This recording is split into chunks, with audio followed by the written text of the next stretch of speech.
Olá, bom dia a todos. Obrigado por participarem do nosso call de resultados para falar do segundo trimestre de 2023.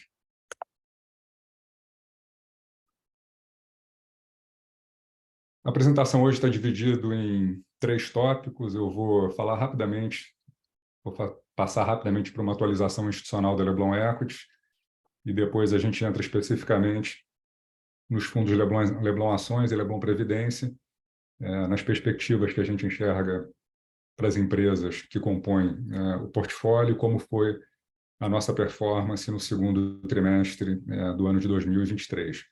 Na sequência, a sessão Estudos de Caso, onde a gente vai falar de Mills, que é uma posição bastante relevante tanto do Leblon Ações, Leblon Previdência, quanto do Leblon Pipes. E na sequência a gente abre para a sessão de perguntas e respostas. Passando rapidamente sobre a Leblon. A Leblon ela foi fundada em 2008. A gente completa 15 anos agora, em setembro de 2023. Hoje somos 24 pessoas, sendo que 11 sócios da empresa e 12 pessoas diretamente ligadas à análise de empresas e gestão dos investimentos. Hoje a gente tem um comitê de investimentos composto por 12 pessoas, das quais 4 fazem a cogestão dos fundos da Leblon, e cada um desses 4 com mais de 25 anos de experiência, tanto em análise de empresas quanto gestão de fundos de ações no Brasil. Somos eu, Marcelo Mesquita, Marcelo Aguiar e Bruno Pereira. A gente tem uma equipe bastante alinhada com os nossos investidores, na medida em que a nossa regra interna obriga a que todos nós tenhamos ao menos 50% dos nossos patrimônios pessoais investidos nos mesmos fundos que a gente oferece para os clientes, nas mesmas condições de taxa, de prazo, no mesmo portfólio, e a gente entende que isso garante um alinhamento de interesses muito significativo. A nossa filosofia de investimentos, ao longo desses 15 anos, segue calcada em 3 pilares principais. O primeiro é o investimento com um horizonte de longo prazo. Então, quando a gente compra ações de uma empresa, a gente vislumbra permanecer investido por pelo menos 3, 5 anos. O segundo pilar é a nossa análise, que é uma análise bastante bottom-up, bastante focada no micro das empresas e muito pouco em questões setoriais, política, macro, que a gente usa muito mais como ferramentas de gestão de risco, como algo que nos ajuda a montar o portfólio. A análise aqui é caso a caso, empresa a empresa. E o terceiro pilar é o que a gente chama da prática do ativismo colaborativo, o que significa um envolvimento maior do que o investidor médio nas empresas que nós investimos, em alguns casos, inclusive, participando de conselhos de administração. O caso que vai ser detalhado hoje de Mills é um desses casos.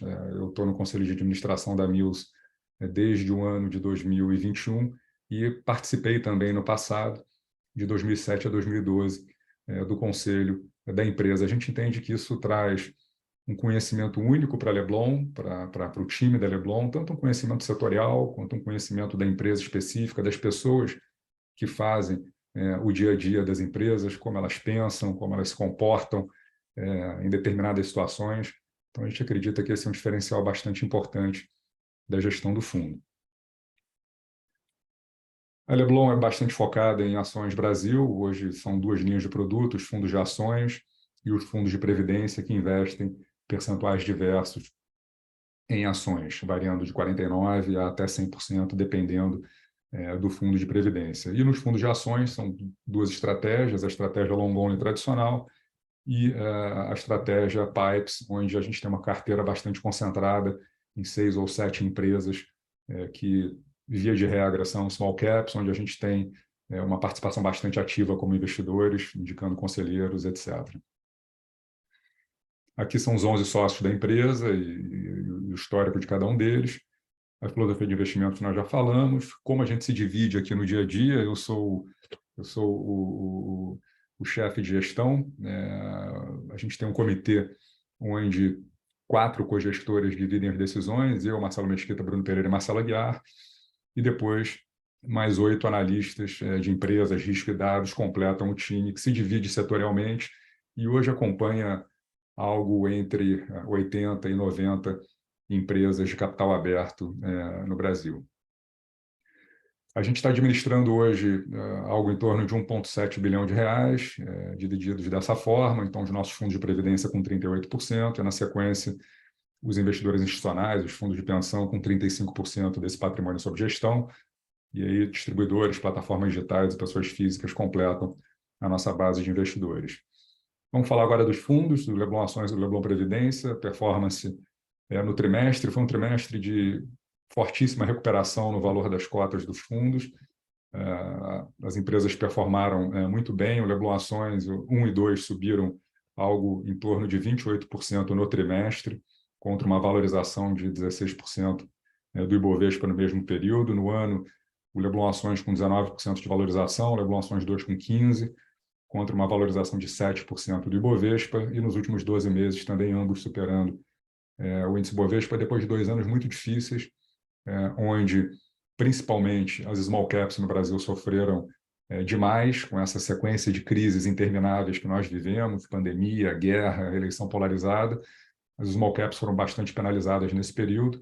A gente se manteve muito fiel ali à nossa filosofia de investimentos, e o que a gente fez ao longo dos últimos 3 anos foi paulatinamente aumentar a nossa exposição a essas empresas menores, que a gente confia na gestão, confia nas perspectivas de longo prazo, e as ações estavam sofrendo por questões conjunturais, macro, que em algum momento se reverteriam. A gente teve um início desse movimento no primeiro trimestre, no segundo trimestre, agora de 2023, mas a gente acha que é o início, efetivamente, de um movimento de correção na medida em que os preços estão ainda bastante descontados nessa classe de ativos. Aqui as principais contribuições positivas e negativas para a nossa performance no trimestre.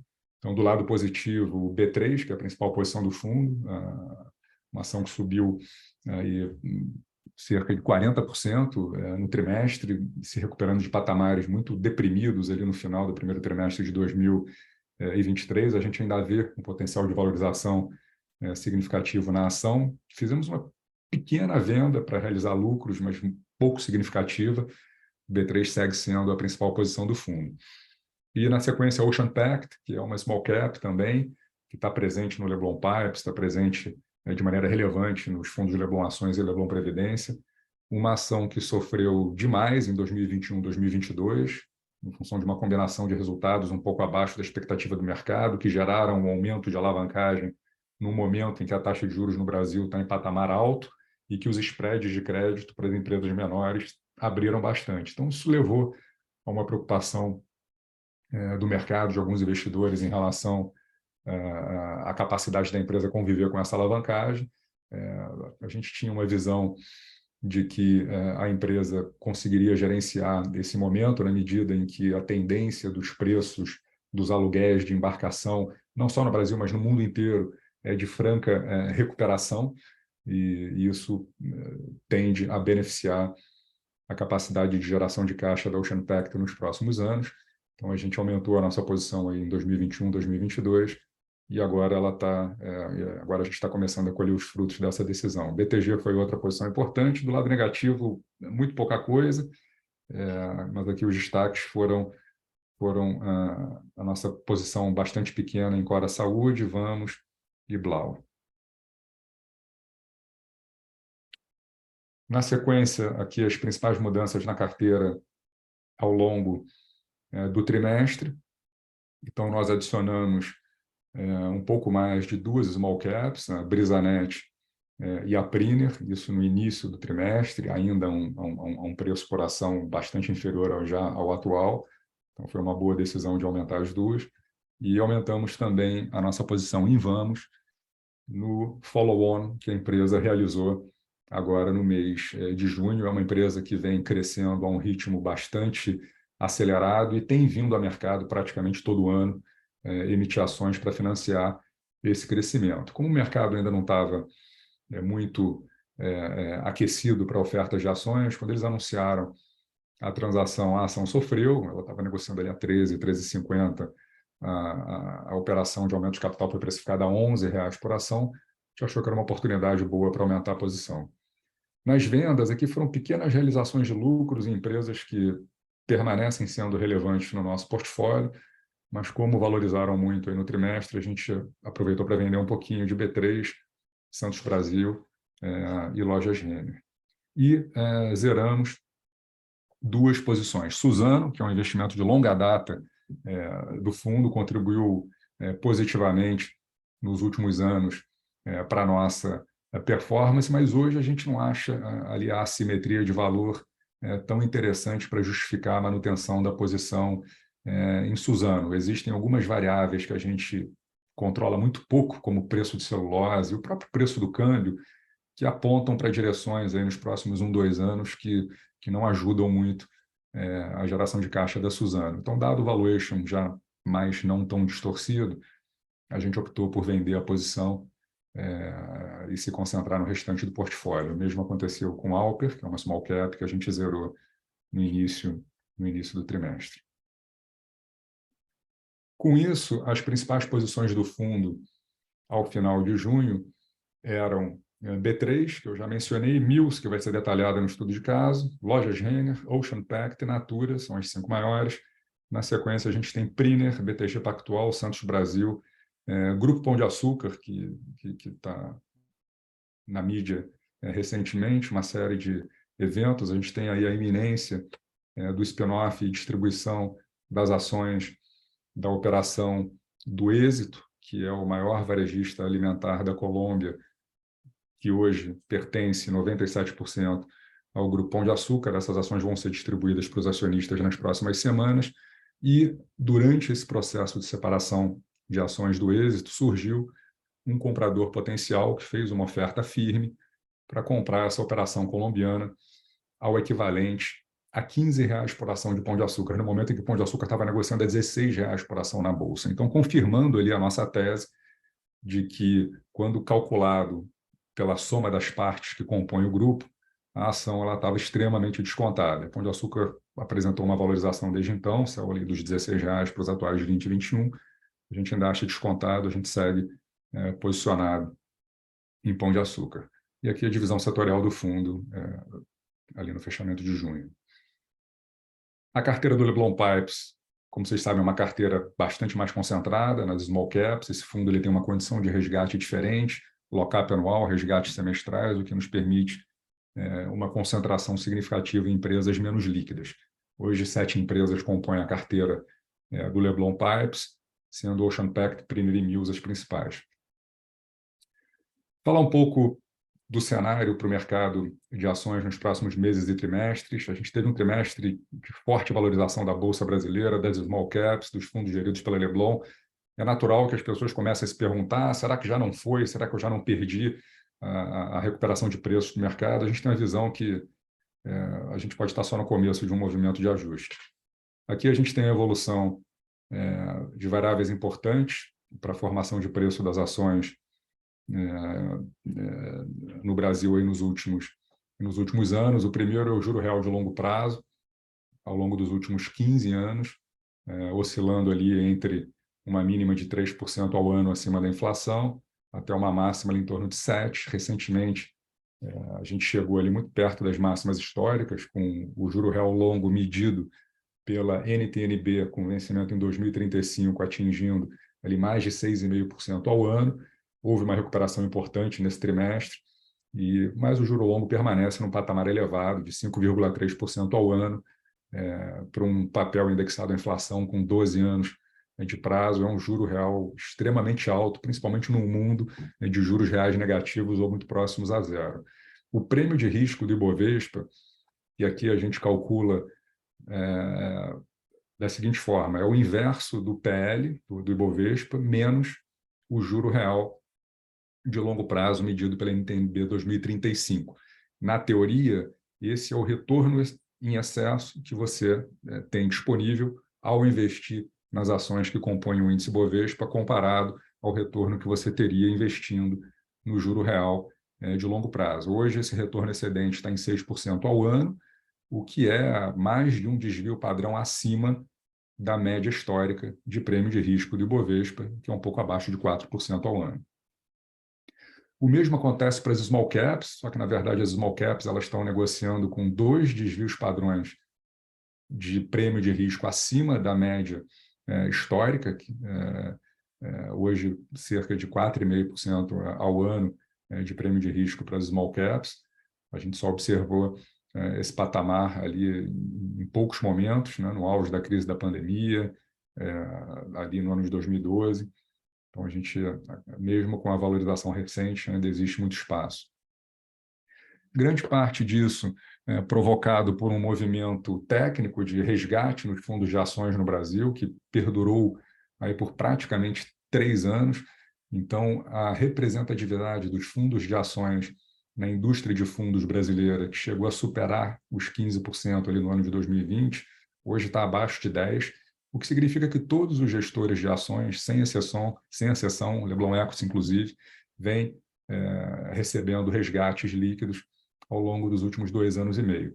O interessante é que esse movimento ele diminuiu bastante de intensidade ao longo do primeiro trimestre desse ano, parou ali no mês de maio, e no mês de junho, pela primeira vez em alguns anos, nós voltamos a ter aplicações, entrada líquida de recursos, mais aplicações do que resgate.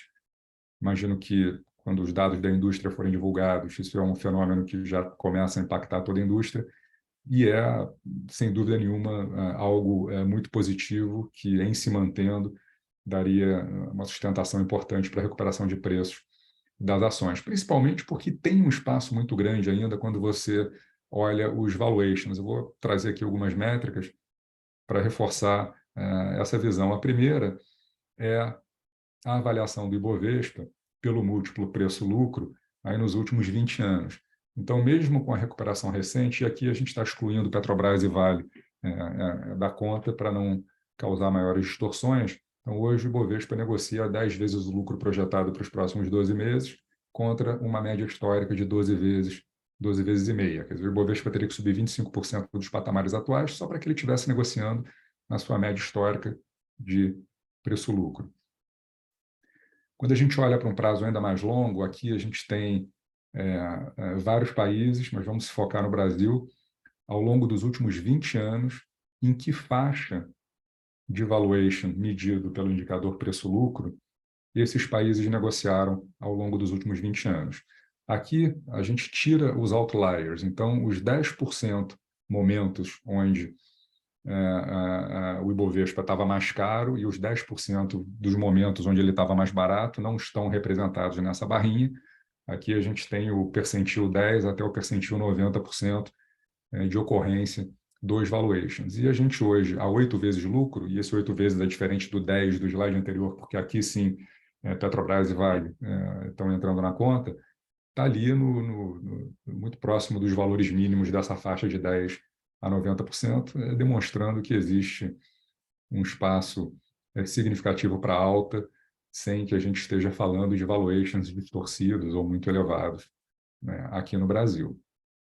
Outro fenômeno importante para entender a dinâmica dos últimos 3, 4 anos e a representatividade dessa recuperação, aí, principalmente das small caps no último trimestre, é olhar o que aconteceu com essas diferentes classes de ativos desde o início da crise da pandemia. Então, aqui é um gráfico em base 100, iniciado em 31 de dezembro de 2019, antes do início da pandemia, ali em março de 2020.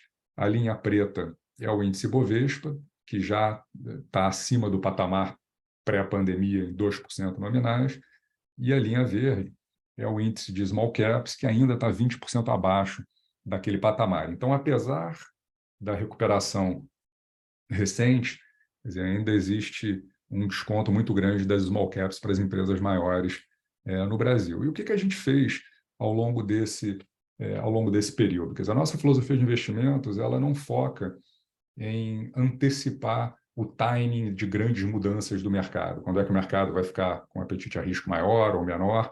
A gente está sempre ali muito focado na avaliação das empresas e onde estão as grandes assimetrias de preço e valor. À medida em que as small caps foram caindo de preço, quer dizer, ao invés de entrar em pânico e vender as small caps, a nossa filosofia é mais olhar, ver se tem oportunidades interessantes ali ajustado pelo risco das empresas e, eventualmente, ir aumentando a posição. Foi exatamente o que a gente fez. Então, a gente chegou a ter esse gráfico de área do lado, no eixo Y da direita, ele traz a representação da alocação dos fundos Leblon Ações em small caps desde ali o início da pandemia. Então, no início da pandemia, a gente tinha uma alocação relativamente pequena, um pouco acima de 10% em small caps, e a gente veio gradativamente e constantemente aumentando essa alocação em small caps à medida em que o mercado ia se deteriorando e o preço dessas ações ia ficando mais atraente, mais deprimido.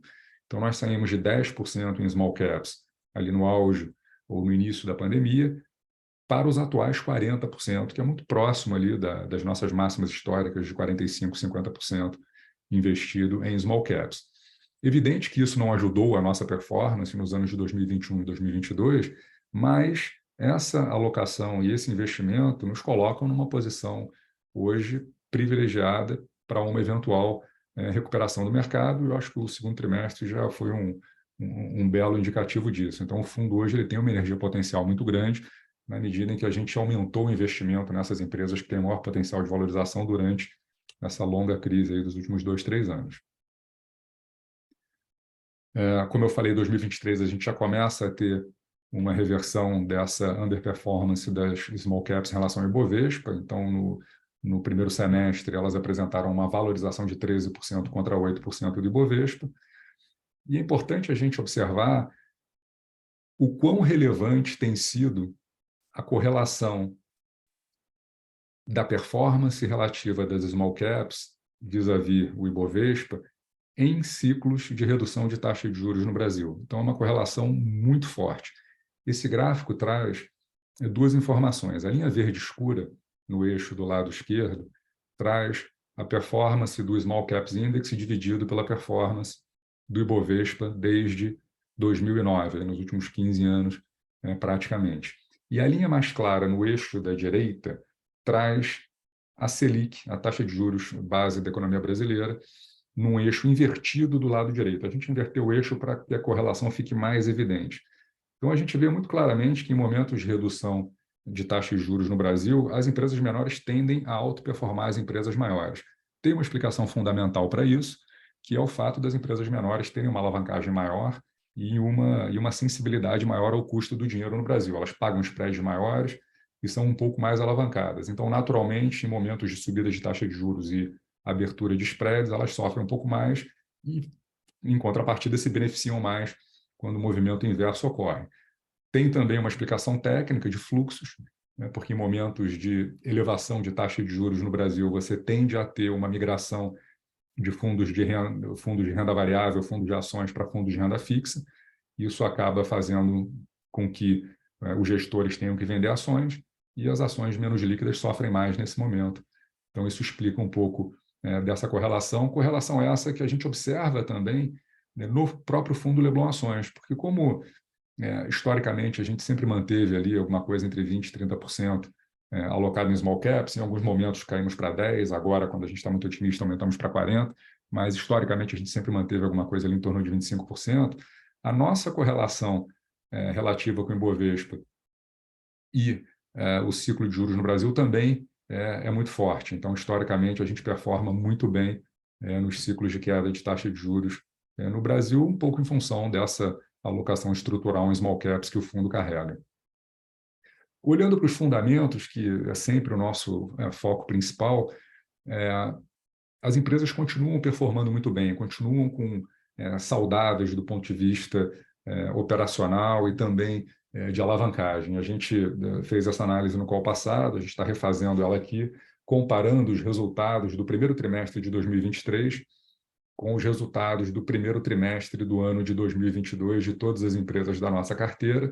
E aqui a gente tem os crescimentos de receita e de EBITDA de todas elas. Quando a gente pondera pelo percentual do fundo investido em cada uma dessas empresas, e se a gente fosse olhar o fundo como uma holding de participações minoritárias em empresas de capital aberto, essa holding teria apresentado um crescimento de receita de 29% e um crescimento de EBITDA de 28% no primeiro trimestre de 2023, mostrando que a gente está investido em empresas que estão crescendo com rentabilidade e que passaram um tempo longo, né, com a precificação errada, em função dessa sucessão de crises aí que nós vivemos de 2020 até o começo desse ano.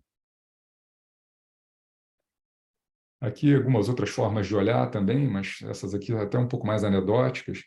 Então, a gente pegou aqui as 10 principais contribuições para a performance do fundo esse ano, até junho, e observou aonde que o preço dessas ações se encontra atualmente vis-à-vis o histórico de preços dessas mesmas ações, né?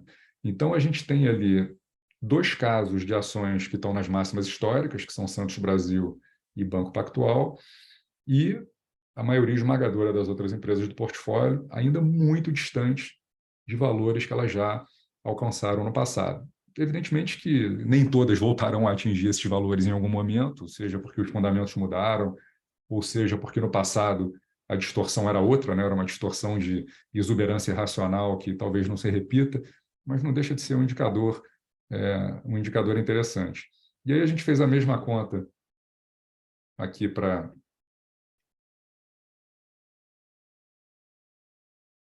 todo o portfólio. Quer dizer, o que aconteceria com a carteira do fundo se todas as empresas que fazem parte do fundo hoje, suas ações voltassem para as máximas históricas? A gente teria aqui uma valorização de 140% nesse cenário hipotético, que evidentemente é só uma anedota, é um exercício teórico. Algumas dessas ações não voltarão ali para esses preços e a gente também não vai esperar que algumas voltem, porque o nosso valor justo está abaixo, né, do que foram as máximas históricas dessas empresas. E, por fim, esse gráfico ele mostra aqui em janelas diárias de 3 anos como foi a performance dos nossos fundos, do Leblon Ações, que é o fundo mais antigo, em relação ao Ibovespa. Então, a gente tem aqui a grande maioria das observações das janelas de 3 anos, o fundo tendo uma performance superior à performance do Ibovespa, 2 momentos onde isso não aconteceu, e esses 2 momentos guardam até uma relação entre eles. O primeiro foi ali no período 2015-2016, na crise que culminou com o impeachment da Dilma. Também foi um momento de deterioração de expectativas, de crise constantes, aumento nos prêmios de liquidez no Brasil, que fizeram com que os small caps sofressem. A nossa postura, na ocasião, foi muito parecida também. Durante aquela crise, a gente aumentou o nosso investimento nessas empresas que mais sofreram e cujos fundamentos justificavam um conforto do nosso lado.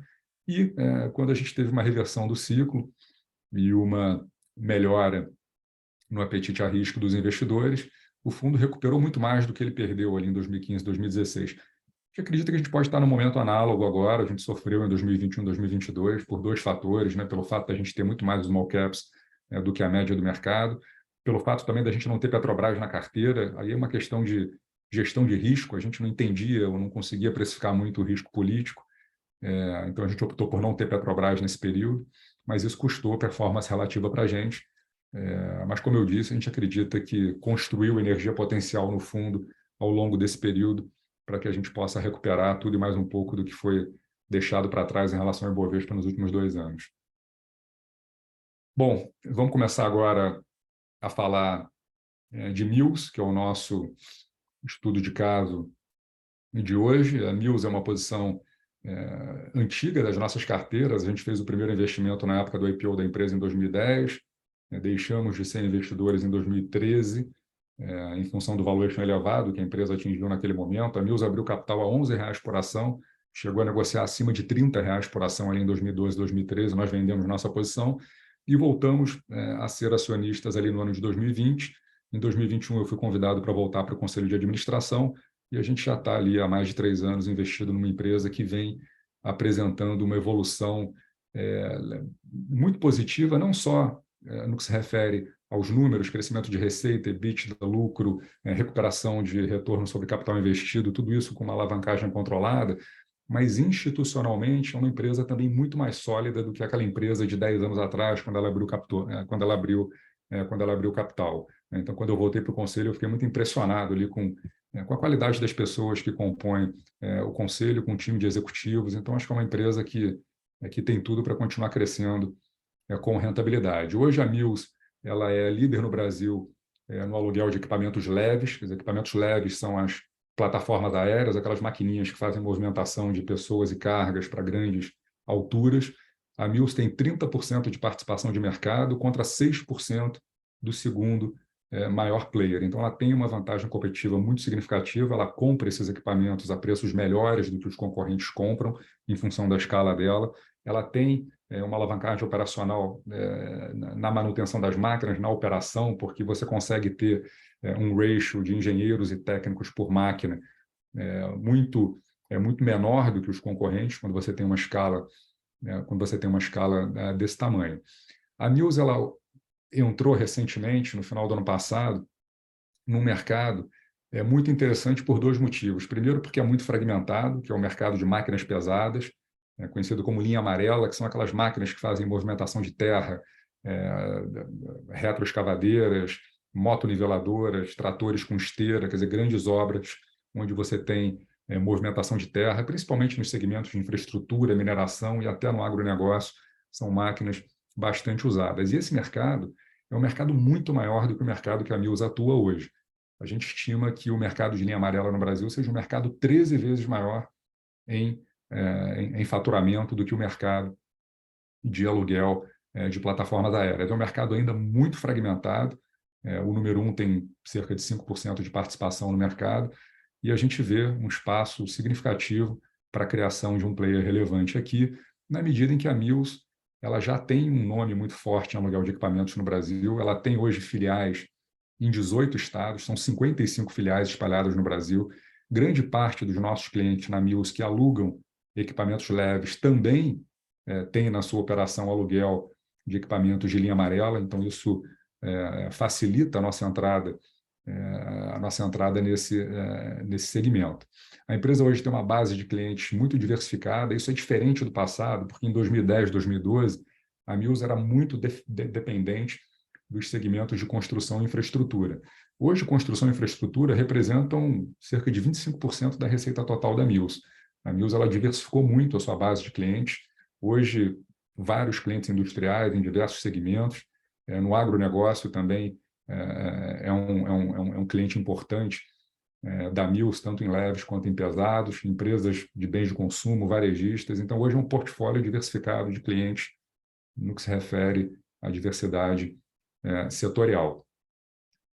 Tem alguns drivers de crescimento interessantes que eu vou detalhar nos próximos slides, mas, basicamente, o mercado de equipamentos leves ainda é muito subpenetrado no Brasil por razões históricas, por dificuldades de investimento, por não existirem fabricantes de máquinas no Brasil. Então, os players têm que importar máquinas, então o acesso a essa tecnologia não está disponível ainda para todos.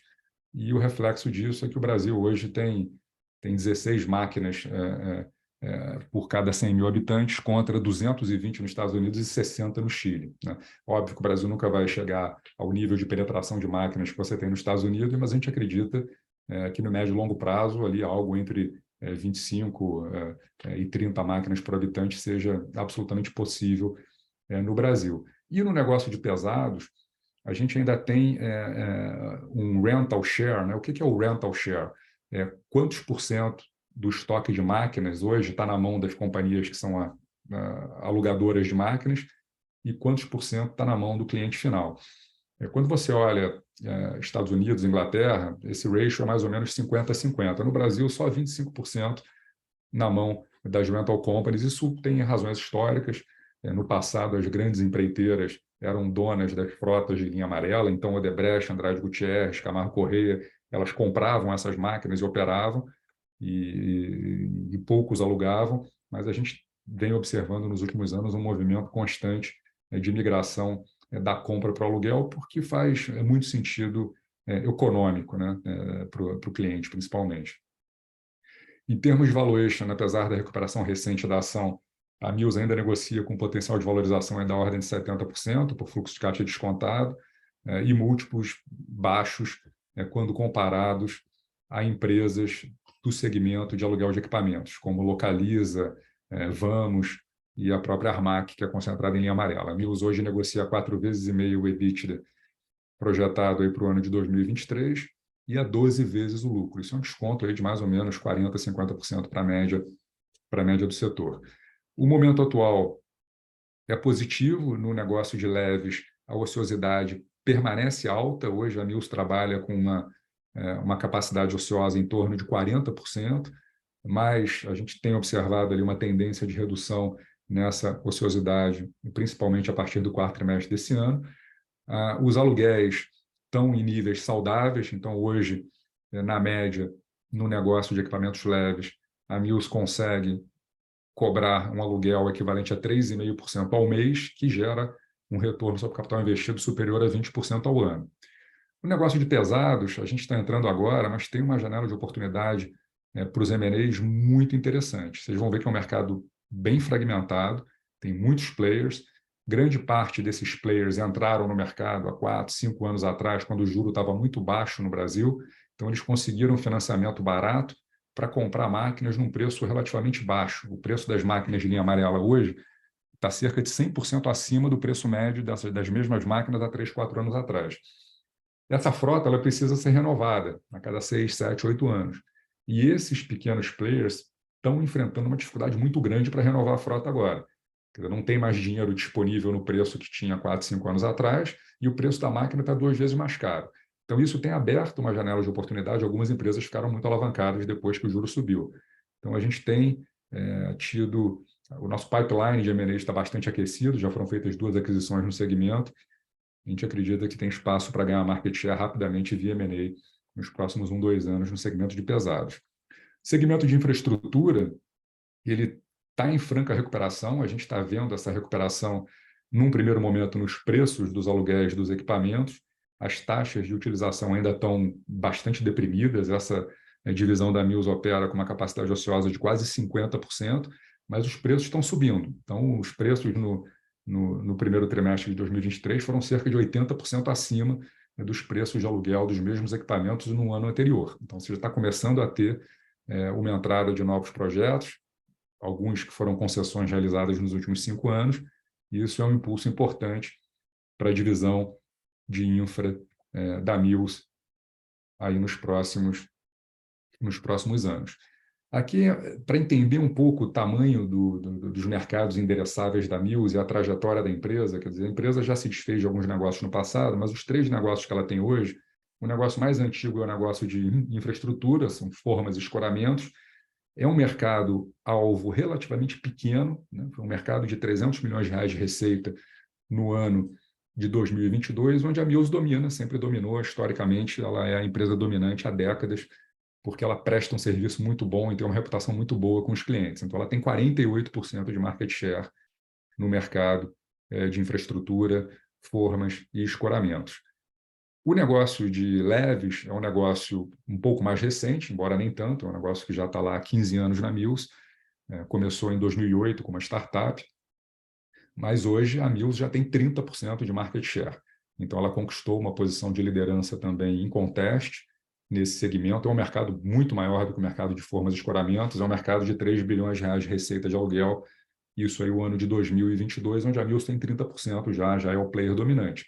E acabamos de entrar num mercado muito maior, um mercado de R$40 bilhões de receita de aluguel.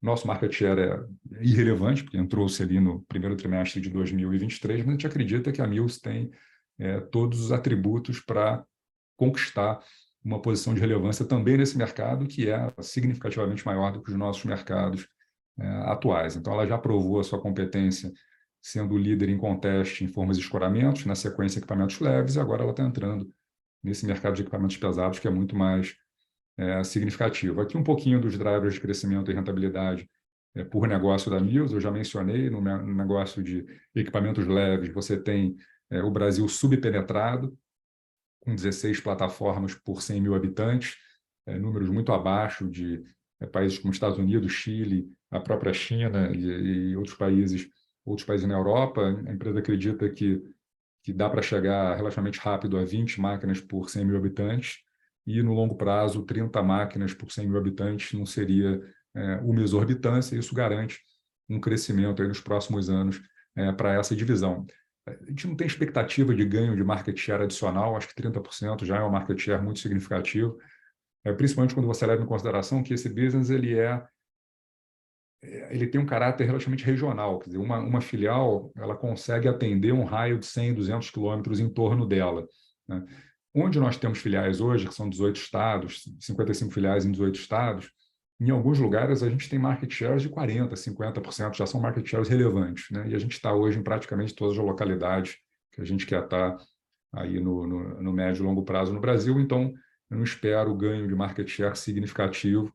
Acho que manutenção de market share seria o cenário base em um mercado que ainda pode crescer algo como 7%, 8% ao ano aí até 2030. E os drivers de rentabilidade do negócio de equipamentos leves, quer dizer, como você está mirando ali manutenção de market share, a ideia é aumentar cada vez mais o pricing power da empresa. A gente acredita que hoje o cliente já paga um pouco mais pela máquina da Mills do que paga pela máquina dos concorrentes. M&As oportunísticos estão sempre sendo analisados, porque à medida em que você aumenta o seu market share regional, o seu pricing power naturalmente aumenta também. Então, existe uma correlação positiva entre market share e rental rates. Então, quando a gente olha lá as 55 filiais da Mills, a tendência é que nos lugares onde a gente tem um market share maior, a gente consiga praticar um rental rate um pouco maior. Então, a gente vai seguir atento a essas oportunidades de consolidação regional. E a empresa tem investido cada vez mais em tecnologia de relacionamento com o cliente. Então, hoje nós temos plataformas ali onde o cliente consegue uma quantidade de informações e gerenciar a máquina que ele está alugando de maneira muito mais eficiente do que os concorrentes oferecem. O negócio de equipamentos pesados, linha amarela, esse é um negócio de fortíssimo crescimento aqui para os próximos anos. Esses são dois drivers, basicamente. O primeiro driver é o mercado que vai continuar crescendo na nossa visão. Hoje, no Brasil, o usuário final ele ainda é o grande dono das máquinas, né? Só 25% está na mão das empresas de aluguel. E existe uma série de benefícios econômicos em você alugar a máquina, né? Tanto questões relacionadas a atributos como eficiência na manutenção dessa máquina, um melhor poder de barganha junto aos fornecedores, na medida em que as rental companies compram volumes muito maiores. Então, você consegue ter uma equação de rentabilidade tanto para o cliente quanto para a empresa de aluguel de máquinas, no caso a Mills. Então, a gente acredita que essa penetração do rental versus a compra definitiva da máquina, ela vai continuar aumentando no Brasil. E, além disso, você tem toda a possibilidade de crescimento em um mercado que ainda é muito fragmentado. Você tem ali dois principais players, a Armac e a Vamos /JSL, sendo que nem é o negócio principal da Vamos JSL, que é aluguel de caminhões, é o negócio principal da Armac. Hoje ela tem uma quantidade de máquinas muito maior do que a da Mills, que acabou de entrar, mas aí você tem diversos players ali mais ou menos do tamanho que a Mills já está hoje, depois de poucos meses de operação, e muitos deles ali estão no nosso pipeline de M&A para os próximos anos. A gente acredita que num curto espaço de tempo, talvez em 2, 3 anos no máximo, a Mills já figure ali entre as 3 maiores empresas de segmento de linha amarela no Brasil. E, por fim, a divisão de infraestrutura, formas e escoramentos, ela deve se beneficiar de uma retomada nos investimentos de infraestrutura no Brasil, que, de certa forma, já está contratado. Então, você tem ali esse gráfico de cima, ele mostra a previsão de capex total novo em infraestrutura no Brasil, fruto de concessões concedidas ali a partir do ano de 2016. Então, você tem ali um aumento significativo nesse capex, e uma parte importante desse capex, na medida em que são obras de portos, aeroportos, rodovias pedagiadas, ferrovias. Então, esse tipo de obra demanda formas, escoramentos. Sempre que você tem grandes volumes de concreto, você precisa de formas e escoramentos para que o concreto seque, e é a Mills que fornece esses equipamentos para essas grandes obras de infraestrutura. Então, a gente certamente vai se beneficiar desse aumento de investimentos, na medida que a empresa tem 48% de market share no Brasil e os preços tendem a continuar se recuperando. Apesar desse aumento que eu mencionei no primeiro trimestre em relação ao primeiro trimestre do ano passado, o preço de aluguel de formas e escoramentos no Brasil ainda está 40% abaixo do pico histórico atingido ali no período de 2010 a 2012, quando a gente tinha muito investimento em infraestrutura acontecendo no Brasil. Por fim, um pouquinho aqui da nossa numerologia para 2023. Então, a gente está falando de uma empresa que deve fazer R$ 1,5 bilhão de receita, um EBITDA ali entre 650 e 700 milhões de reais, um lucro líquido de 240, negociando a 4,5 vezes EBITDA e um pouquinho abaixo de 12 vezes lucro. O gráfico de baixo é interessante, até para a gente entender onde é que está o preço da ação, vis-à-vis onde ele já teve e como é que isso se compara com a lucratividade atual da empresa e a lucratividade do passado. Aquele primeiro período auspicioso ali de 2010 a 2014 coincide com o período dos grandes investimentos em infraestrutura no Brasil, onde a Mills era praticamente 100% concentrada nesse segmento. Ela, no seu melhor ano, chegou a ter um lucro por ação, que é aquela barrinha cinza ali, da ordem de R$ 1,20, e a ação negociava acima de R$ 30. Ou seja, a Mills, além de ter um lucro por ação de R$ 1,20 em 2013, a ação negociava 25 vezes o lucro. A Mills, nos últimos 12 meses, apresentou um lucro por ação um pouquinho abaixo de R$ 1. A ação hoje está 11, e a gente projeta que, com a recuperação das taxas de utilização, que hoje ainda se encontram em patamares baixos, 60% em equipamentos leves, 50% na divisão de infra, mas a Mills já operou no passado com taxas de utilização entre 75% e 80%. Então, com uma recuperação dos investimentos, com uma recuperação na economia, é de se esperar a volta de taxas de utilização ali para o patamar de 75%. Isso acontecendo, dada a estrutura de custos e despesas da empresa hoje, a gente estaria falando de um potencial lucro por ação de R$ 1,50. Essa ação hoje está R$ 11. Ela já esteve acima de 30 quando lucrava R$ 1,25 por ação. Então, tem um espaço ainda significativo de reprecificação para a Mills, apesar dessa recuperação aí que a gente vê no preço da ação nos últimos 4 anos, principalmente. Bom, acabou sendo um pouco mais extenso do que o normal hoje, mas, de qualquer maneira, eu quero agradecer aos que ficaram até aqui e abrir agora para a sessão de perguntas e respostas. Obrigado.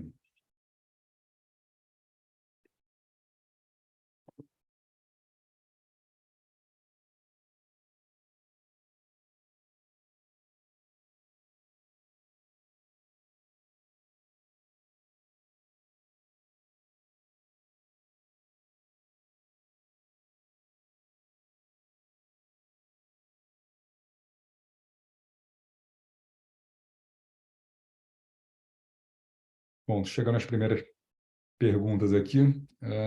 Uma primeira pergunta sobre o Pão de Açúcar. Bom dia, qual é a visão de vocês sobre os eventos recentes envolvendo o Pão de Açúcar, a listagem de ADRs e oferta pelo êxito? Bom, a grande motivação do nosso investimento em Pão de Açúcar foi a distorção que nós identificamos entre o preço da ação e o valor das partes que compõem o Grupo Pão de Açúcar. O Grupo Pão de Açúcar, basicamente, é uma operação de varejo alimentar no Brasil, que fatura R$ 20 bilhões por ano e está vivendo ali um turnaround operacional que tem perspectivas razoáveis, principalmente depois que eles conseguiram vender a operação de hipermercados, que era uma operação mais problemática. Um outro pedaço do valor e da operação é justamente a participação de 97% que eles têm no Êxito, que é o maior supermercadista da Colômbia, uma operação que cresce 2 dígitos há vários anos, com boas margens, boa rentabilidade. E o terceiro ativo principal é uma participação minoritária de 30% no capital total do segundo maior e-commerce da França, que é a operação da Cdiscount. Na nossa avaliação, quando a gente fez o investimento, a soma dessas 3 participações deveria valer alguma coisa em torno de R$ 40 por ação. O anúncio, há alguns meses atrás, do spin-off e distribuição de ações de êxito foi visto de maneira muito positiva por nós. A gente tinha uma preocupação grande em relação à maneira como a monetização dos ativos do Grupo Pão de Açúcar se daria, um risco de uma distribuição não igualitária para o controlador, vis-à-vis o que os minoritários receberiam, e o anúncio de um spin-off sem nenhum prêmio de controle, com as ações distribuídas igualmente na proporção que cada acionista representa na base acionária, sem dúvida que é um evento positivo e que diminuía aquele risco de governança que a gente percebia lá atrás. O processo está numa fase já bastante avançada, falta só a aprovação da SNC, a expectativa da empresa é que em algumas semanas isso ocorra e as ações sejam distribuídas. Ao longo desse processo surge um fato novo, aparece um comprador disposto a ficar com a totalidade das ações do Êxito detidas pelo Pão de Açúcar. Fez uma proposta num patamar que todos consideraram, nós inclusive, muito baixo, mas mesmo esse patamar muito baixo, até para dar uma ideia da distorção de preços do Pão de Açúcar, essa primeira oferta representava alguma coisa em torno de R$ 15 por ação do Grupo Pão de Açúcar, cuja ação negociava R$ 16 no momento da oferta. Então, significava que você estava levando praticamente de graça, R$ 1 por ação, toda a operação de varejo alimentar no Brasil, mais a participação minoritária no e-commerce na França, né? Isso é uma primeira proposta para aquisição do Êxito, que certamente o comprador tem espaço para melhorar essa proposta. Esse é o estado atual. Depois que essa oferta foi feita, a ação de Pão de Açúcar foi ali de 16 para cerca de 20, R$ 21, que é o que ela está negociando agora, ainda distante do que a gente considera razoável. E a gente vai ter aí notícias relevantes nas próximas semanas, seja a concretização da venda do Êxito para esse investidor que fez a oferta, ou seja, a distribuição das ações para os acionistas e o início de negociação de êxito no mercado. Uma das duas coisas vai acontecer aí ao longo das próximas semanas, e a gente acredita que isso vai ser um catalisador importante para a valorização das ações. Tem uma pergunta aqui também sobre Renner, se a Renner não tende a sofrer com a concorrência chinesa, sendo que a empresa não se digitalizou. A Renner ela já está sofrendo com a concorrência chinesa. A Shein foi a grande ganhadora de market share no Brasil nos últimos 3 anos. A Renner também ganhou market share ao longo dos últimos 3 anos, e os grandes doadores de market share foram as empresas menos eficientes. Não só as companhias abertas, ali Marisa, Guararapes e C&A, como as centenas de milhares de pequenos varejistas de moda que existem no Brasil hoje, que estão sofrendo realmente bastante com a concorrência chinesa. A Renner fez um esforço de digitalização relevante, sim. Ela hoje tem 15% da venda dela no e-commerce da Renner. A gente ainda considera que a operação digital da Renner está num patamar abaixo da operação digital da Shein, por exemplo, e a Renner precisa fechar esse gap, mas hoje a grande vantagem competitiva da Shein no Brasil é a questão tributária. Então, existe uma brecha tributária que permite a Shein praticar preços inigualáveis no Brasil. Isso está sendo discutido nesse momento, né? Acho que a gente tem primeiras decisões sendo tomadas, mas a gente acredita que a tendência é que a questão tributária seja neutra do ponto de vista competitivo. Não faz sentido você estimular tributariamente alguém que está produzindo fora do Brasil e ter uma condição tributária mais branda do que alguém que está produzindo e gerando empregos no Brasil. Então, com uma equalização tributária, você teria aí um campo de jogo mais nivelado. Mas, repito, campo de jogo esse que, mesmo desnivelado, a Renner tem conseguido até aumentar o market share. Quando você olha o faturamento de Renner em 2022 e compara com 2019, por exemplo, ela cresceu 40%, né? No período onde a gente teve uma pandemia no meio e o varejo de roupas no Brasil não cresceu. Então, ela não cresceu tanto quanto a Shein ganhou market share de maneira muito acelerada, mas os grandes doadores têm sido as empresas menos eficientes e as empresas menores. Tem uma pergunta aqui sobre Petrobras, que eu vou passar para o Marcelo Mesquita. O que vocês acham da Petrobras hoje? E se foi um erro a gente não estar com Petrobras na carteira ali nos anos de 2021 e 2022? E se a gente poderia entrar agora? Eu acho que... Está escutando aí, Pedro? Estou escutando. Eu acho que Petrobras, a grande questão é que assim, o alinhamento de interesses entre controladores e investidores é um fator muito importante, fundamental para investir em qualquer empresa, a qualquer preço, né? E quando a gente tem um desconto no Brasil grande para empresas estatais, naturalmente, porque o ciclo político no Brasil ele afeta a visão que, às vezes, a pessoa que está no poder tem das estatais. A gente, lá atrás, quando achou que valia a pena ser investidor de Petrobras, e investimos e deu retorno para o fundo, foi no momento em que estava se passando uma nova lei de estatais e no momento em que a orientação do governo federal para a empresa era claramente de cortar custo, aumentar a eficiência, dar lucro e distribuir dividendos, né? Depois, quando saiu o Temer e entrou o Bolsonaro, apesar do Bolsonaro falar muitas coisas ruins na mídia sobre a empresa, o Paulo Guedes e o Roberto e todos os presidentes que foram trocados tinham um desejo de distribuir dividendos, reduzir custo, fazer investimentos eficientes e, eventualmente, até privatizar a empresa.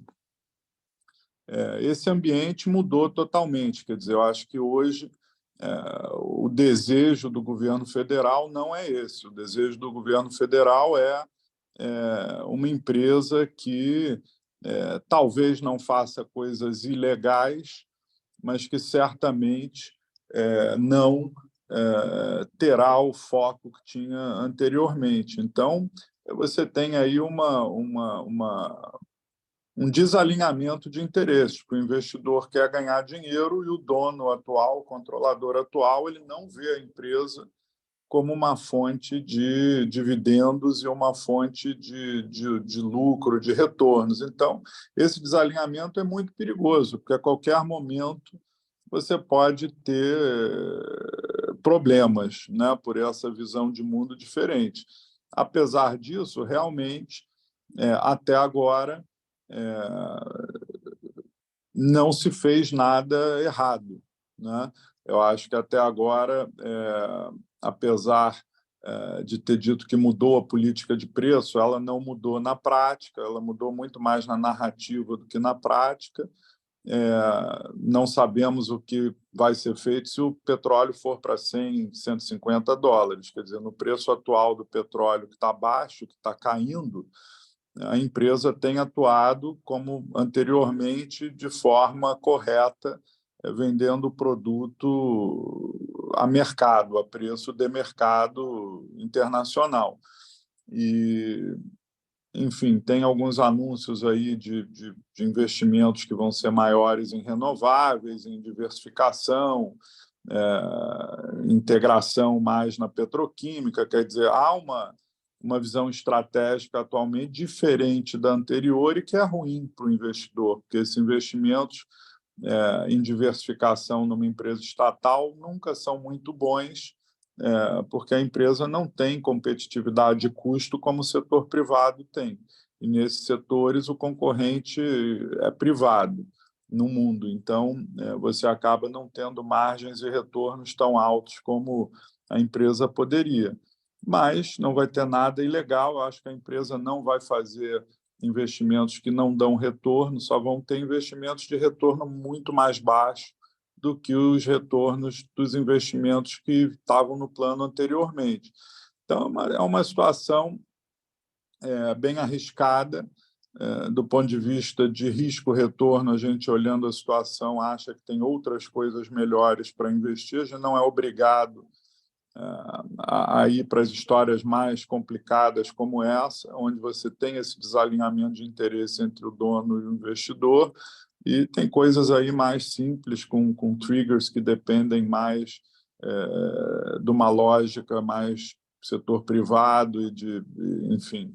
Então, é por isso que a gente não tem hoje Petrobras no fundo e acha ainda muito arriscado. Né? Além de ter Tá o bom. risco da commodity, né? Acertar preço de petróleo é bastante difícil, assim como de minério, assim como de aço, assim como de papel celulose e tudo mais. E a Petrobras tem múltiplos baixos, mas as empresas de commodity em geral estão com múltiplos baixos atualmente, né? Muito em função dessa incerteza da China e do crescimento mundial, de fatores macro globais e tal. Obrigado, Marcelo. A gente já está adiantado na hora, mas deixa eu pegar mais uma aqui de Brisanet.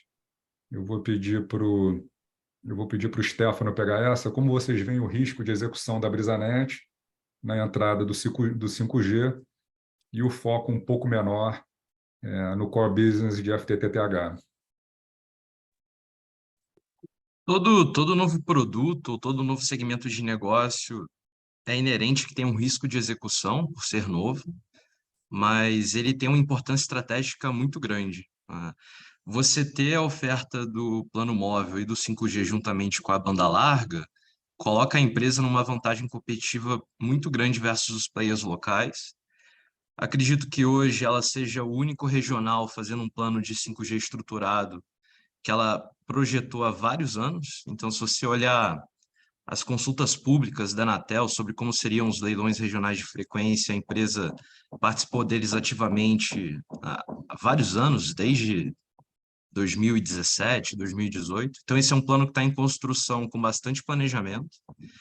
E se você pensar que a banda larga, até pelo ticket, é um produto mais difícil de vender, a pessoa tem que vir na sua casa e instalar. Esse é um cross-sell bastante valioso, né? Você já vendeu o produto mais difícil e agora você tem um produto que todo brasileiro tem, algum tipo de plano móvel, dentro do seu portfólio de produtos.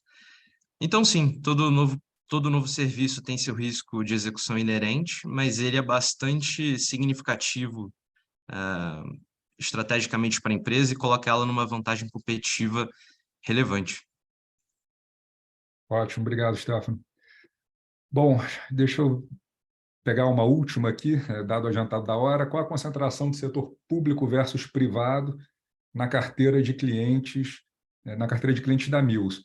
Setor privado é mais de 95% da carteira de clientes da Mills hoje, né, principalmente nas divisões de leves e na divisão de pesados. Na divisão de formas e escoramentos, o que você tem, às vezes, ou uma representatividade maior, talvez perto de 50%, é o setor público como cliente final da cadeia. Mas o cliente da Mills é sempre uma construtora ou uma empreiteira que está fazendo uma grande obra e, dentro dessa grande obra, contrata os serviços e os equipamentos e a engenharia da Mills para parte das obras. Então, por exemplo, a ponte lá de Itaparica, na Bahia, que é uma obra significativa. Você tem ali empreiteiras responsáveis por toda a obra, mas todo o lançamento de vigas, os equipamentos que nós alugamos, as treliças, as formas e os escoramentos, a gente tem como cliente essa empreiteira ou esse construtor que é responsável por toda a obra, que, por sua vez, tem como cliente um órgão público, né? Mas como cliente direto da Mills, mais de 90% setor privado, a exceção na divisão de formas, onde você tem um setor público relevante como cliente final. Bom, basicamente é isso. Se alguém tiver mais alguma pergunta, mande, por favor, direto aqui pelo nosso site, no Fale Conosco, que a gente vai ter o maior prazer em responder. Queria agradecer a presença de todos e conto com vocês aqui no nosso próximo call trimestral. Obrigado, bom dia.